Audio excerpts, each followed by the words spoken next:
Now, the Springboks have made history at the Rugby World Cup, and on the field we saw a diverse and united team.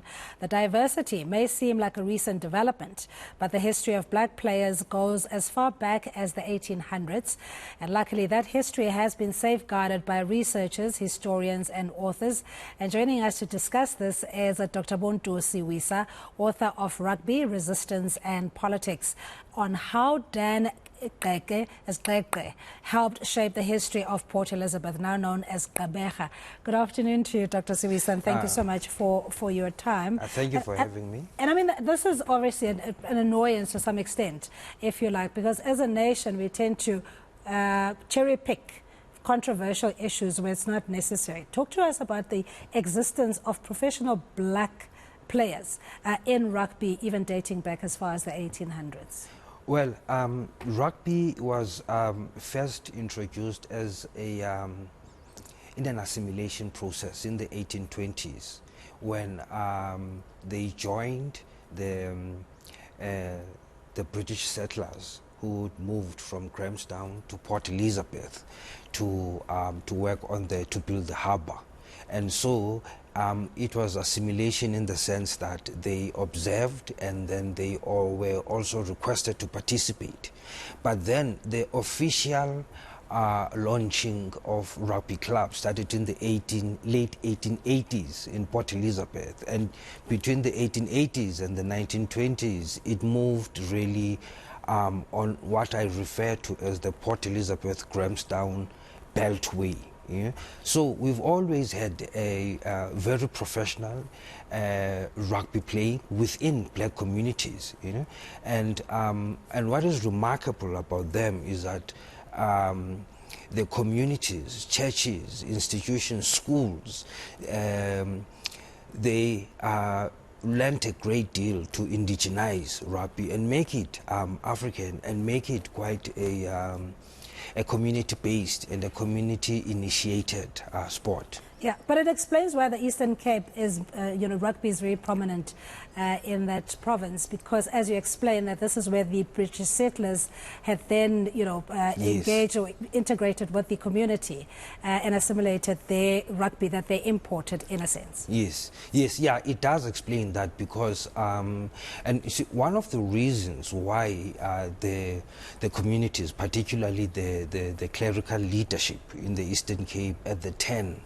of the 19th century, one of the reasons why they encouraged the institutionalization of rugby was to try and stop the inter-ethnic fighting in Port Elizabeth. And so this is how it became embedded. And so really from the late 80s up until 1920s, rugby developed in that beltway, Port Elizabeth, Grahamstown, and only spread to Gauteng in mid-1920s. Yeah, but was it just the default that it had become professionalized by black players, or because that was the dominant sporting code, for lack of other sporting codes, that it developed so extensively in this thing? Yes, it was a dominant sporting code, in the Eastern Cape, and it's such a pity that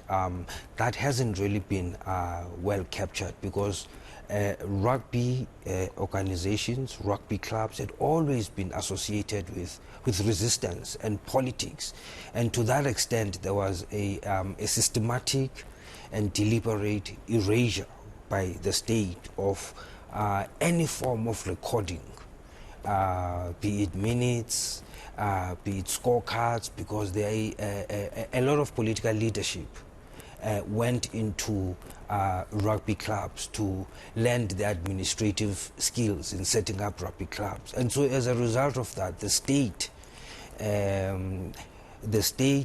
focused on destroying the rugby clubs because they associated it with politics. So we don't get that sense of popularity, because it hasn't really been well recorded in the Eastern Cape, the popularity of rugby. Yeah, so the destruction of the professional black rugby clubs, as you were saying, was a deliberate attempt by the state to ensure that there is no gathering or illegal gathering, because in their mind at that time they assumed that this could be potentially to either overthrow the establishment or, you know, some politically influenced gathering. Yes, that was the rationale behind it.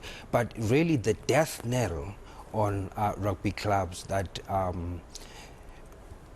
was really caused by the unification process in the early 90s, because many of the clubs that had been set up in the late 1880s, in the 1920s, in the 1950s had then to unite, you know, with newer white clubs, and they had less resources, and as a result of that, many of those clubs that had been in existence, we don't see them anymore. You know, so it's quite a tragedy that you now do not have all of those old clubs, you know, that they only remain in history. Yes.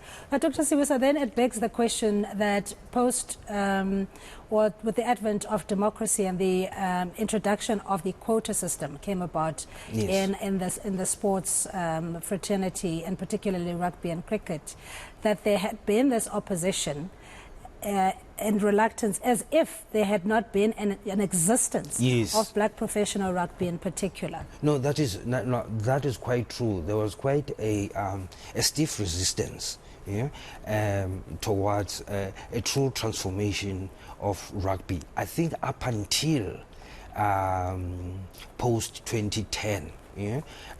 Because rugby in South Africa and as seen by rugby institutions had always been regarded as a white sport, and they wanted to maintain that status quo. So so it's quite a pity that they had this quota system, and also this concept of perpetual development, that you had to develop black players as if they hadn't played rugby before. Black people have been playing rugby in South Africa for 2 centuries. So really it's quite a pity, and all of these concepts, development, quota, they really come out of a sense of not wanting to transform rugby. But I think we've made strides now, particularly post 2010. That we see quite a lot of black players, and you see a lot of them also in leadership positions in rugby. Yeah.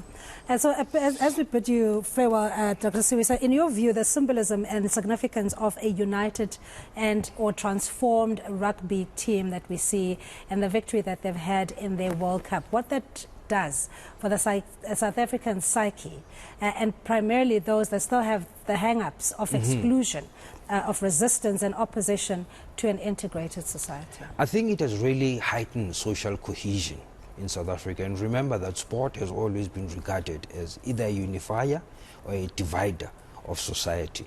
And so rugby has always played, and I think rugby as uppermost in South Africa has really played a unifying role, and you see people of all different cultural and ethnic backgrounds and even racial backgrounds, getting together, and I think after all of these political and economic hardships that South Africa has experienced this year, this is quite a reliever.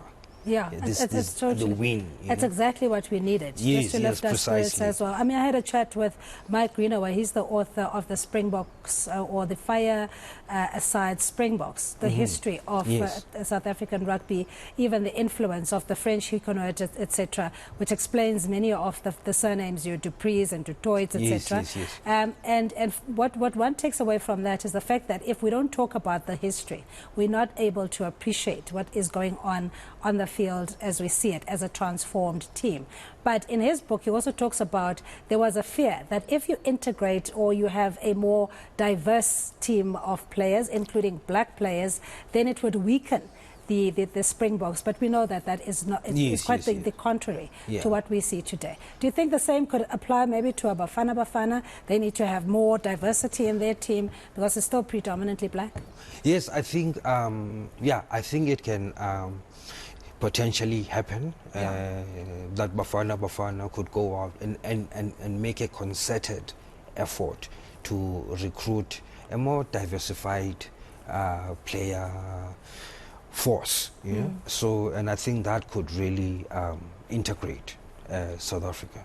Yeah, we haven't even touched on the influence or impact that Dan Qeqe had made in shaping Port Elizabeth. Now, Qeqe, if you can just sum up his influence. Dan Qeqe really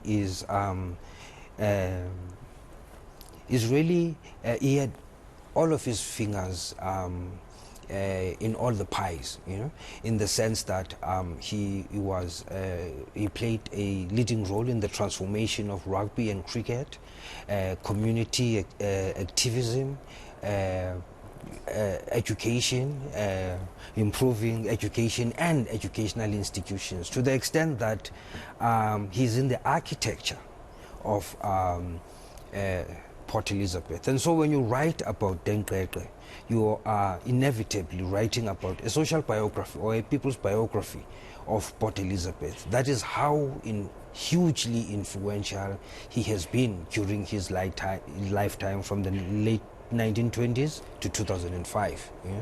And you have a foundation too in his honor, and I wish we had more time, but we'll certainly the Dan and Rose Qeqe Foundation. Yes, sir. Yes. So we'll definitely make time and catch up on, and congratulations on your next paperback. It's called Paperless. Yes. And this one is a novel. I promise you we'll definitely have a discussion on that as time permits. We're speaking to Dr. Buntu Siwisa. He's the author of Rugby, Resistance and Politics, How Dan Qeqe Helped Shape the History of Port Elizabeth, and his books are available at all good bookstores.